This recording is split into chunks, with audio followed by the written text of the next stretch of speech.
My name is Aaron Finke, and I am the staff scientist for the FlexX beamline at CHEXS. And so my primary role is to assist users who use our beamline for experiments, and I also head up a research project for special experiments in protein crystallography. FlexX stands for Flexible Beamline in Macromolecular Crystallography. So not flexible as in bendy, but rather flexible as in we can accommodate a large and wide variety of experiments related to crystallography. And so what we do here is we try our best to accommodate difficult experiments that would be difficult to perform at other beamlines in the country.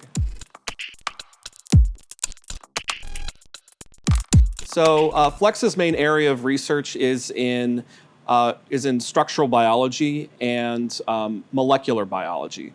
And so what we're looking at here and what our users are looking at here is the atomic structure of proteins, nucleic acids, and complexes that contain the two. This is really important because the more that we understand about the atomic structure of proteins and nucleic acids, the better that we understand their function, because of the way that proteins interact and fold upon themselves gives us a very clear depiction of the way that they interact with other proteins, with molecules such as drug molecules, and the way that they function in their particular biological site.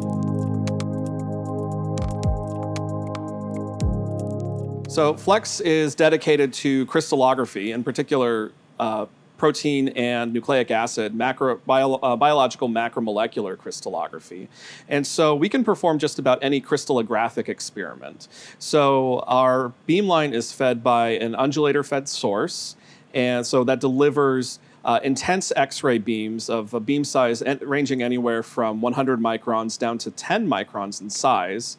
And we have a specialized optical setup that allows us to deliver even more X-rays to the sample by sacrificing a little bit of the bandwidth of energies that we use.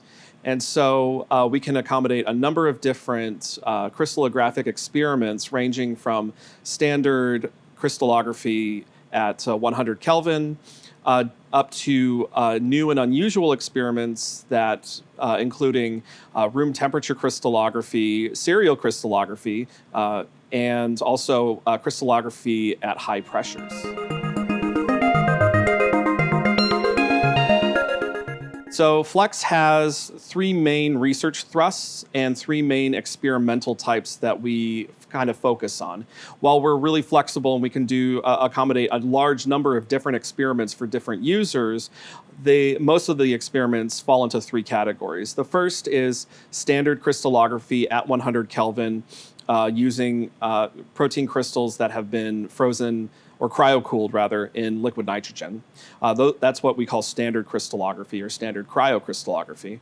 The second is room temperature crystallography, which requires a bit more delicate handling of protein crystals. As the name implies, these are done at room temperature, and so this includes techniques such as doing single crystallography using very high scan rates, and also serial crystallography, which uses a large number of crystals, and we collect very small data sets from each crystal and then merge it all together. The third one is high-pressure crystallography using a diamond anvil cell. This is headed up by my colleague Zhangmu Wang, and so he heads up this experiment in which two diamond anvil cells provide a large amount of pressure to a protein crystal to simulate pressures that you would find at the bottom of the ocean, for example. So what our users do is they will grow crystals of proteins and nucleic acids that they're interested in studying, and they'll bring them to the beamline.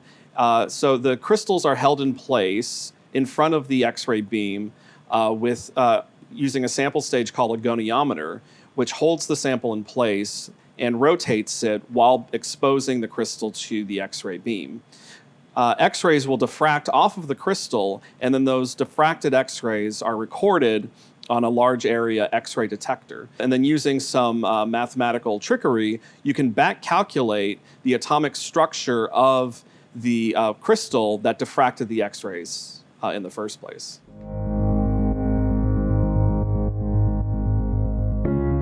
So after Cornell was closed last year for the pandemic, CHEXS got special permission to reopen to do some COVID-related research.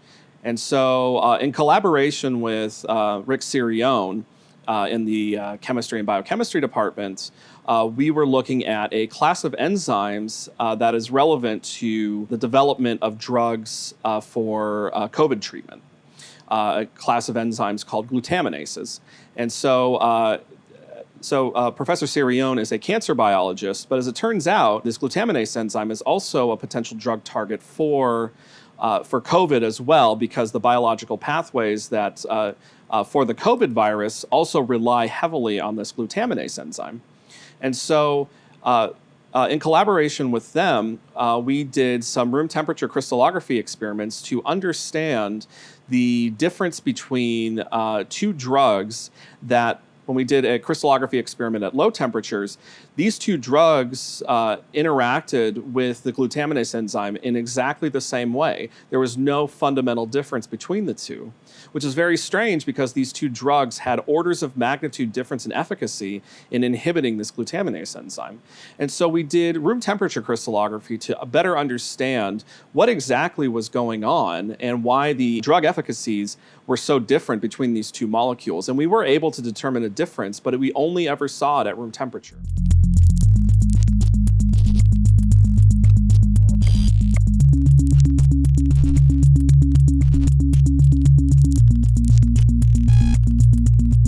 So here at MacCHESS, at the macromolecular crystallography Beamlines, we were actually the first to do remote data collection here.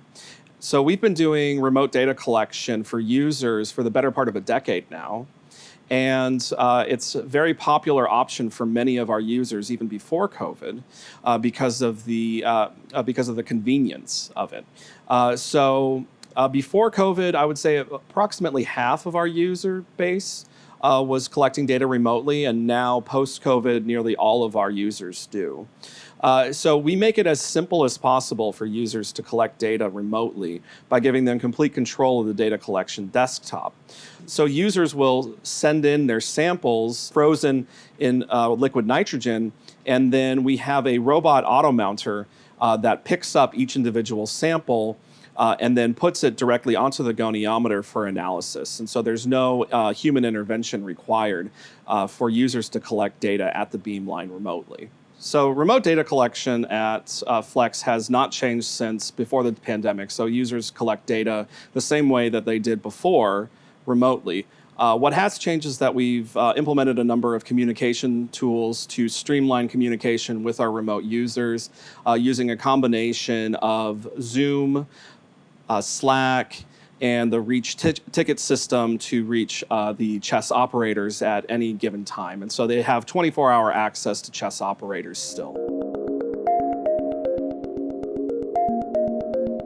Yeah, so the research that goes on at Flex has broad-reaching implications for society as a whole, because what we study here is biology at the molecular level, and because biological structure implies function of the biological system that's being studied, this has a number of implications, especially in things like drug development.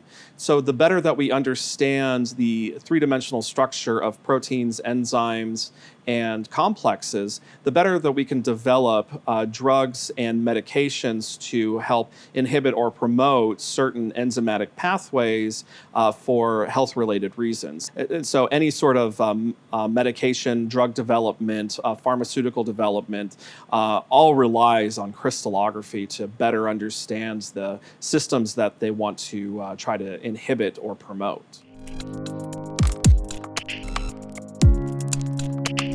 We have a number of exciting upgrades happening right now at FlexX. In particular, we are implementing some new software and data collection GUIs that will streamline data collection and implement some exciting new features for users. In particular, the ability to raster across large crystals and find the best spot for getting the best diffraction information out of a single crystal. Also, developing new technologies and new experimental setups for doing room temperature crystallography and also for high pressure crystallography. So we've just started accepting users for doing protein crystallography under high pressures. And so the way that that works is a protein crystal is loaded in between two what are called diamond anvil cells, which are two pieces of diamond that are cut in such a way that they are sandwiched together to increase the pressure of whatever is in between them to extremely high and consistent pressures, similar to what you can see at the pressures that are at the bottom of the ocean. And so this has important implications for understanding structural biology at the bottom of the ocean, where the majority of the world's biomass actually exists.